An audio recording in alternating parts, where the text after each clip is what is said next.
नमस्कार, मैं शिखा। आप देख रहे हैं सी न्यूज़ भारत। खबर पलामू से, जहां प्रखंड के अमानत नदी के किनारे मानगढ़ की पावन धरती पर मध्य प्रदेश के मुख्यमंत्री मोहन यादव ने सभा में शिरकत की। वे चुनावी सभा में भाजपा के तत्कालीन विधायक कुशवाहा डॉक्टर शशि भूषण मेहता के पक्ष में चुनावी सभा को संबोधित कर रहे थे। उन्होंने मतदाताओं से अपील की कि पांकी विधानसभा के मतदाताओं से अपील की कि जिस तरह से पिछले बार इनको अपार मतों से विजयी बनाया था, ठीक उसी प्रकार से आज लग रहा है कि कुशवाहा शशि भूषण मेहता को जनता दोबारा मौका देगी। सभा के संबोधन में झारखंड में बांग्लादेशी घुसपैठियों की बढ़ती संख्या पर गंभीर चिंता जताई। कार्यक्रम की शुरुआत गोपाल कृष्ण भगवान और जय श्री राम की जय घोष के साथ करते हुए उन्होंने जनता को संबोधित किया और कहा कि बांग्लादेशी घुसपैठियों की समस्या झारखंड में गहराती जा रही है। उन्होंने आरोप लगाया कि वर्तमान गठबंधन सरकार की नीतियों के कारण घुसपैठियों को यहां शरण मिल रही है, जिससे झारखंड में मुस्लिम आबादी में तेजी से वृद्धि हो रही है। मुख्यमंत्री यादव ने जोर देकर कहा कि अगर भारतीय जनता पार्टी की सरकार बनती है तो घुसपैठियों को बाहर करने के लिए ठोस कदम उठाए जाएंगे। सभा में भाजपा के अन्य वरिष्ठ नेताएं भी मौजूद रहे, जिनमें जिला अध्यक्ष अमित तिवारी, प्रदेश कोषाध्यक्ष लवली गुप्ता, मंडल अध्यक्ष अजीत प्रसाद, जिला महामंत्री विजय ठाकुर, संजय यादव, प्रदीप यादव, ललित साधु, मांझी, करण शर्मा आदि लोग मौजूद रहे। भगवान राम भी मुस्कुरा रहा है, तो एक बार सभी जोर से बोलो, बोलो प्रभु रामचंद्र महाराज की। आज के दिन पांकी विधानसभा में ये गड़गड़ाहट सुना रही है हेमंत सोरेन और उनकी सरकार के जाने की और भाजपा के आने की। ये एहसास हो रहा है। उमड़ते घुमड़ते बादल चुनावी विजय की तरफ ले जा रहे हैं और शशि भूषण जी, ये तो चंद्रवंशी और सूर्यवंशी समाज है। जोरदार ताली बजाओ।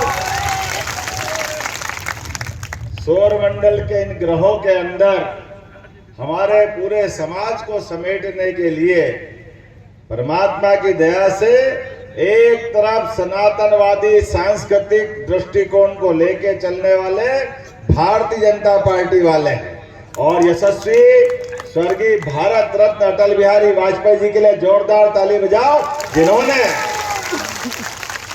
हमारे लिए ये नए राज्य बना के दिया और उस नए राज्य की राजधानी भी रांची बना के दी। ये हमारा सौभाग्य था, लेकिन हमको भी बड़े दुर्भाग्य के साथ कहना पड़ रहा है।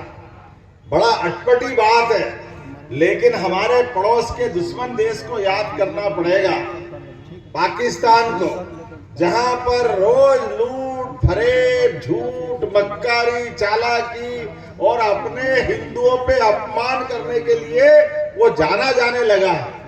और दुर्भाग्य से हमारे इसी रांची को हेमंत सोरेन और कांग्रेस वालों ने कराची बना दिया। कराची, ये दुर्भाग्य की बात है। तो रांची का गौरव फिर लौटाना है। जोरदार अभिनंदन करो भाजपा की सरकार को बना करके। जाने अनजाने हमारे हिंदुओं की आबादी बांग्लादेशी घुसपैठियों के कारण से दिन दिन करके कम कराने का पाप अगर किसी ने किया है तो पाप कांग्रेस और हेमंत सोरेन, उनकी सारे घमंडिया लोगों के खाते में वो आ रहा है।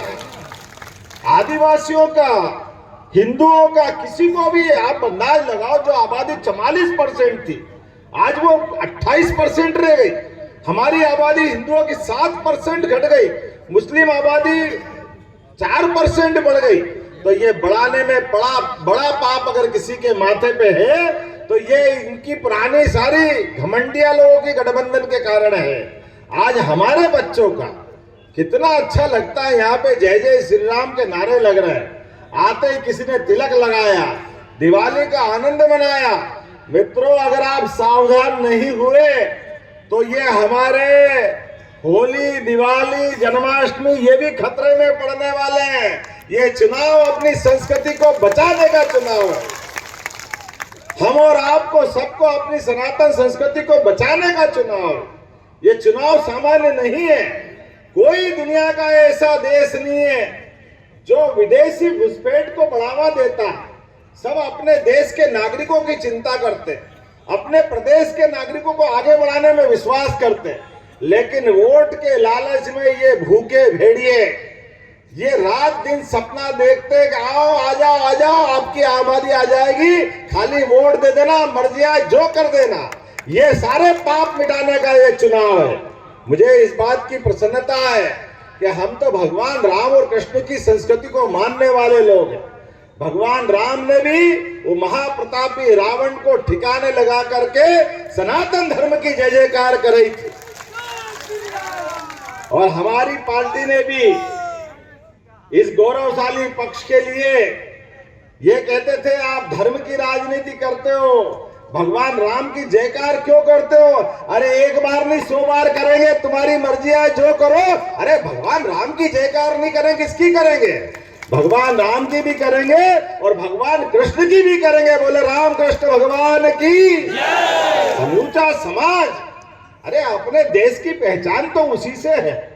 भगवान राम और कृष्ण की धरती है, अपने देश के अंदर नहीं, दुनिया में किसी देश में चले जाओ और आप नाम लो कि मैं राम और कृष्ण की धरती से आया हूं, वो अपने आप बता देगा कि हिंदुस्तान से आया, भारत से आया।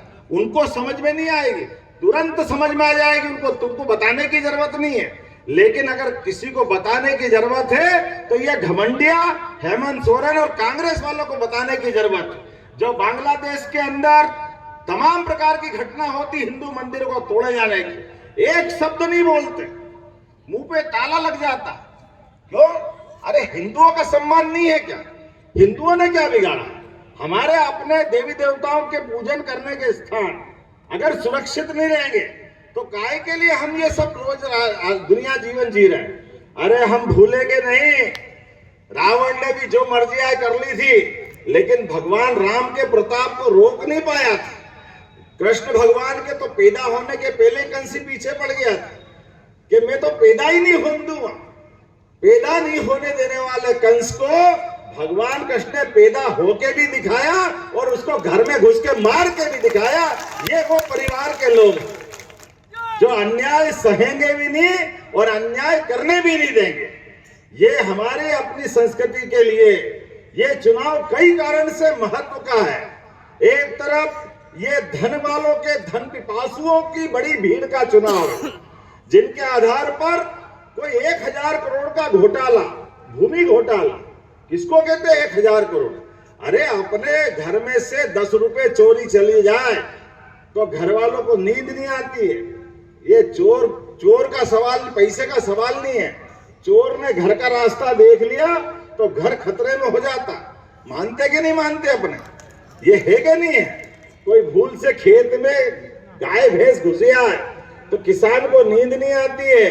कौन सी बादल टूटी है, कौन सा तार टूटा है, रातों रात रिपेयर करो, नहीं तो चौकीदारी करो। ये चोरों को और खाने वालों को ऐसे छोड़ना। 87,000 सरकारी नौकरी, अरे कौन युवा बचेगा? जोरदार ताली बजाओ। 2,87,000 और 5 लाख गैर सरकारी नौकरियां। ये मोदी की गारंटी है, भाजपा की बात है, एक बात झूठी नहीं जाएगी। लेकिन शशि भूषण जी के लिए मैं आज आया हूँ, थोड़ा समय कम पड़ गया मुझे, शाम तक के लगातार बहुत सारे कार्यक्रम है। यहाँ के बाद 3 बजे तक सभा करके उड़ना भी है, वहां से यूपी जाकर के इलाहाबाद, इलाहाबाद से प्रतापगढ़, वहां कार्यक्रम करते करते शाम के पहले भोपाल भी पहुंचना है। तो मैं आप अपने परिवार से मिलने आया हूँ, मुझे थोड़े समय की कमी पड़ रही है। आप मुझे अनुमति देंगे कि नहीं देंगे? तो ताली वाली बजा के बताओ, हमारे शशि भूषण जी का साथ देंगे कि नहीं देंगे? काली चरण जी को मेरी बात के आधार पर यहाँ सांसद बनाया, जोरदार अभिनंदन करो हमारे सांसद की जीत का भी, जोरदार ताली बजाकर। और आपको जितने वोट से जिताया उससे ज्यादा वोट से शशि भूषण जी को भी जिताना। बोलो सब तैयार है? तो अपने स्थान पे खड़े हो जाओ, दोनों हाथ की मुट्ठी बांधो, ऐसी तैयारी हो जाना चाहिए। बोलो सब तैयार है? बोलो भारत माता की, भारतीय जनता पार्टी जिंदाबाद। आप आगे बढ़ो शशि भूषण जी, आपके विजय जुलूस में मैं अपने सभी भाई बहनों के साथ शामिल होऊंगा, इस उम्मीद के साथ। एक बार फिर आपका आभार, बहुत बहुत धन्यवाद। भारत माता की। लड़ रहा था तो हमारे आदरणीय डॉक्टर साहब ने आकर के हमारे लोकसभा क्षेत्र में लोगों से अपील किया था। उसका परिणाम ये हुआ कि आप सभी ने मिलकर मुझे आशीर्वाद देकर दिल्ली भेजा है। मैं केवल एक शब्द आपसे कहना चाहता हूँ कि जिस तरह एक बेटे को आपने दिल्ली भेजा लोकसभा में काम करने के लिए भारत के संदर्भ में, उसी तरह पुनः दूसरे बेटे को भी आप रांची भेजिए। और आप जब भेजेंगे तो मैं आपको इतना विश्वास दिलाता हूं कि आपका बेटा इस बार मंत्री बनेगा। आप मंत्री का चुनाव करने जा रहे हैं, विधायक का नहीं करने जा रहे हैं। मैं आपकी ओर से पूरी जनता, चतरा लोकसभा क्षेत्र और खासकर पांकी विधानसभा क्षेत्र के जनता की ओर से मैं अपने मध्य प्रदेश के आदरणीय मुख्यमंत्री जी को अभिनंदन करता हूँ, चरण वंदन करता हूँ कि आपके चरण पड़े और हम पुनः चुनाव जीतने की ओर हैं। बहुत बहुत सादर आभार के साथ एक बार पुनः अपने बेटे डॉक्टर शशिभूषण मेहता को कमल फूल छाप पर बटन दबाकर भेजें। मंत्री बनाना मेरी जिम्मेवारी है, अब विधायक बना करके भेजिए, मंत्री मैं बनाऊंगा। बहुत बहुत आभार, बहुत बहुत सलाम। तरहसी से सी न्यूज संवाददाता सत्येंद्र कुमार विश्वकर्मा की रिपोर्ट। फिलहाल इस खबर में बस इतना ही। देश दुनिया की तमाम बड़ी खबरों के लिए आप देखते रहें सी न्यूज भारत।